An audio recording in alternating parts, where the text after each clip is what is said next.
S W R എന്ന് പറഞ്ഞാൽ standing wave ratio.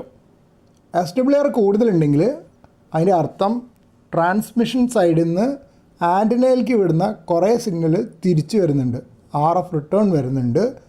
അപ്പോൾ അത് റേഡിയോയ്ക്ക് നല്ലതല്ല. കേബിൾ ഹീറ്റ് ചെയ്യും, റേഡിയോയുടെ ഫൈനൽ സ്റ്റേജസ് ഹീറ്റ് ചെയ്യും, ചിലപ്പോൾ റേഡിയോൻ്റെ ഫൈനൽ ആംപ്ലിഫയർ കേടായി പോവുകയും ചെയ്യും. അപ്പോൾ ഒരു ഏറ്റവും മിനിമം എസ് ഡബ്ല്യു ആറിലാണ് വേണ്ടത്.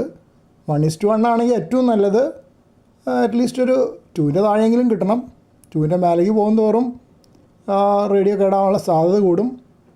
മാത്രമല്ല ഇപ്പോഴത്തെ പുതിയ സോഫ്റ്റ്വെയർ ഡിഫൈൻഡ് റേഡിയോകളുണ്ടല്ലോ, പുതിയ മോഡേൺ റേഡിയോസൊക്കെ എന്ത് ചെയ്യുമെന്ന് വെച്ചാൽ പ്രൊട്ടക്ഷന് വേണ്ടിയിട്ട് ഔട്ട്പുട്ട് കട്ട് ചെയ്യും. ഇപ്പം 100 വാട്ടിൽ നമ്മൾ ട്രാൻസ്മിറ്റ് ചെയ്യാൻ ശ്രമിച്ചാലും അത് കട്ട് ഡൗൺ ചെയ്ത് വളരെ ലോ പവറിലേക്ക് മാറ്റും, റേഡിയോന് ഡാമേജ് ഒഴിവാക്കാൻ. അതാണ് protective mechanism.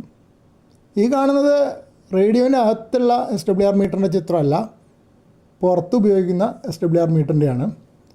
Cross needle S W R meter എന്ന് പറയും. 2 നീഡിൽ കാണുന്നുണ്ടല്ലോ.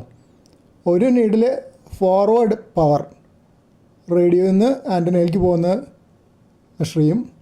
മറ്റേത് റിഫ്ലക്റ്റഡ് പവർ. രണ്ടിനും 2 കളറുള്ള സ്കെയിൽ കാണാം. ഒരു ബ്ലാക്ക് സ്കെയിലും ഒരു ബ്ലൂ സ്കെയിലും കാണാം. അതിൽ മാർക്ക് ചെയ്തിട്ടുണ്ട്. ഈ 2 നീഡിലുകളും ക്രോസ് ചെയ്യുന്ന പോയിൻ്റ് അതും അവിടെ മാർക്ക് ചെയ്തിട്ടുണ്ട്. ഒരു സൈഡിൽ പച്ചയും ഒരു സൈഡിൽ ചുവപ്പും. ആ പോയിൻ്റ് വെച്ചിട്ടാണ് എസ് ഡബ്ല്യു ആർ ഈ മീറ്ററിൽ റീഡ് ചെയ്യുന്നത്. ഡിജിറ്റലായിട്ട് റീഡ് ചെയ്യുന്ന മീറ്റേഴ്സും ഉണ്ട്. ഞാൻ എൻ്റെ ആൻറ്റന ട്യൂണർ കാണിച്ചപ്പോൾ അതിൽ കണ്ടു കാണും. ഡിജിറ്റലായിട്ടാണ് അതിൽ മെഷർമെൻറ്റ് കാണിക്കുന്നത്, എസ് ഡബ്ല്യു ആർ കാണിക്കുന്നത്. അപ്പോൾ ഇതിൽ ഈ ചുവന്ന വരകൾ കാണുന്നുണ്ടാവല്ലോ, അതിൽ എസ് ഡബ്ല്യു ആർ എഴുതിയിട്ടുണ്ട്. അപ്പോൾ ക്രോസിംഗ് പോയിൻറ്റിൽ ഏത് ചുവന്ന വരയെല്ലാം നിൽക്കണമെന്ന് വെച്ചാൽ അതായിട്ടാണ് എസ് ഡബ്ല്യു ആർ കണക്കാക്കണേ. ആദ്യത്തെ ചിത്രത്തിൽ ലോ എസ് ഡബ്ല്യു ആർ ആണ്, 1ൻ്റെ കുറച്ച് മേലേ ഉള്ളൂ. അപ്പോൾ ആൻറ്റിന വെൽ മാച്ച്ഡ് ആണെന്ന് അർത്ഥം.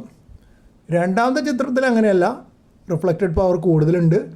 അപ്പോൾ അതുകൊണ്ട് ക്രോസിംഗ് പോയിൻ്റ് കുറച്ച് മുകളിലേക്ക് മാറിയിട്ടുണ്ട്.